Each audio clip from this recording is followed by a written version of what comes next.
자신의 힘의 100%를 사용하면 스스로 위험하다고 느껴 자기 자신을 봉인하고 60%의 힘만 사용할 수 있게 된 우리 판타지 영화의 주인공, 그 안에 있는 잠재력을 끌어내야 합니다. 무슨 말인지 모르겠다고요? 바로 전 영상 보고 오시면 됩니다. 잠깐 보고 오실게요. 자, 자신의 힘이 어느 정도인지 모르고 사용법도 모르는 아이들. 이 아이들은 훈련 전에 먼저 100%의 힘을 사용하는 경험을 하게 해주는 게 중요합니다. 어떻게 하냐고요? 간단합니다. 훈련을 시작하기 전에 100%의 힘을 사용해 무언가를 하면 됩니다. 그리고 몸을 사용하는 여러 가지 훈련을 한 후 본 훈련에서 드리블이나 볼터치 같은 훈련을 해도 됩니다. 하지만 디테일하게 세밀한 동작을 잡는 훈련은 10% 이하로 하는 걸 추천드립니다. 자꾸 힘을 쓰게 해야 하지 그 힘을 컨트롤하려고 하면 안 됩니다. 이 아이들은 born to be 컨트롤러입니다. 그럼 어떻게 안정적으로 100% 힘을 쓰게 할까요? 아빠가 생각했을 때 아이가 몸의 균형을 깨뜨리지 않고 최고의 힘을 쓸 수 있는 모든 운동이 여기에 해당합니다. 상태와 상황에 따라 다릅니다. 축구에서는 스스로를 봉인했던 아이가 학교 놀이터에서 얼음땡을 할 때는 그네 봉 위로 올라가고 미끄럼틀 난간 위를 뛰어다닐 수도 있습니다. 중요한 건 아이가 훈련하는 장소, 경기를 뛰는 장소에서 넘어지지 않고 100%의 힘을 사용해 땀을 흘리며 무언가 열심히 하는 경험을 많이 쌓게 하는 게 중요합니다.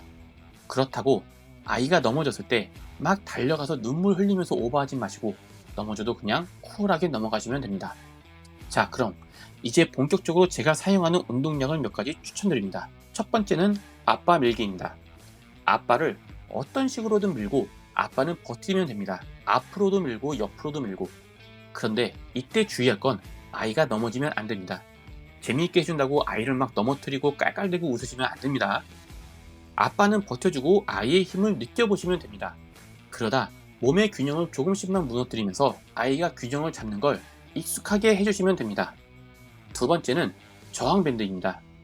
이 운동은 아이의 순발력과 달리기 속도에도 영향을 줍니다. 하지만 매우 조심스럽게 행해야 되고 아빠가 바로 뒤에 붙어서 아이가 뒤로 튕겨 날아가는 걸 막아줘야 합니다. 여기에서의 핵심도 아이가 넘어지면 안 됩니다. 자, 그럼 어떻게 하느냐? 바닥에 색깔콘들을 여러 개 놓습니다. 그리고 아이의 허리를 저항밴드에 연결한 후 벽이나 안전한 곳에 반대편을 고정해 줍니다. 아이는 아빠가 불러주는 색깔들을 손으로 터치하면 됩니다. 앞으로 나가기 위해 온몸에 힘은 주지만 몸의 자세를 낮게 유지해 균형을 잡으면서도 콘을 터치하는 게임입니다. 그런데 아빠가 꼭 바로 뒤를 따라다니면서 아이가 뒤로 넘어지거나 날아가는 걸 막아주셔야 합니다. 저항밴드의 반대편은 꼭 고정되어 있어야 합니다. 아빠가 자꾸 따라가는 형태는 좋지 않습니다. 예측성이 중요합니다. 반대편 밴드는 반드시 고정되어 아이가 예측할 수 있어야 합니다. 그리고 이 운동을 아이가 좋아하면 그땐 아이가 받아들일 수 있는 단계인 겁니다. 하지만 아이가 싫어하거나 무서워한다면 아직 감정과 머리가 몸을 많이 지배하고 있다는 반증으로 보면 될 것 같습니다. 세 번째는 풍선입니다. 풍선을 발로 차는 건 아니고 손으로 쳐 최대한 멀리 나가게 하는 겁니다. 집안에서 100%의 힘을 사용해서 할 수 있는 좋은 운동입니다. 손으로 치기 때문에 발로 하는 패스보다 밸런스가 쉽게 무너지지 않고 아무리 세게 쳐도 아프지 않습니다. 팔이 스윙할 때 무게도 느낄 수 있고 100%의 힘으로 무언가를 때려도 안전하다는 느낌을 받을 수 있습니다. 그냥 세게 때리라고 하세요. 특히 팔이 어깨 뒤로 넘어가 반동의 힘으로 때리는 게 아주 좋습니다. 네 번째는 풍선의 반대인 메디슨볼입니다.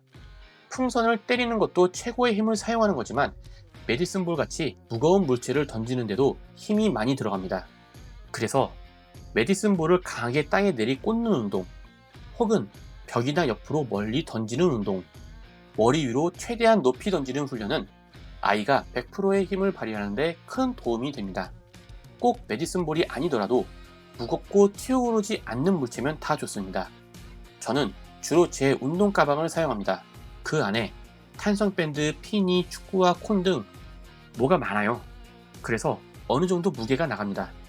운동 가방의 끈은 꼭 빼셔야 합니다. 아이가 목이나 팔에 걸릴 수 있습니다. 그리고 저희는 위로는 잘 안 던지고 옆과 땅으로 꽂아버리라고 합니다.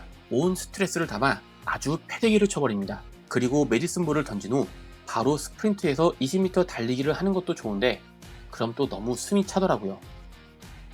다섯 번째는 줄넘기입니다.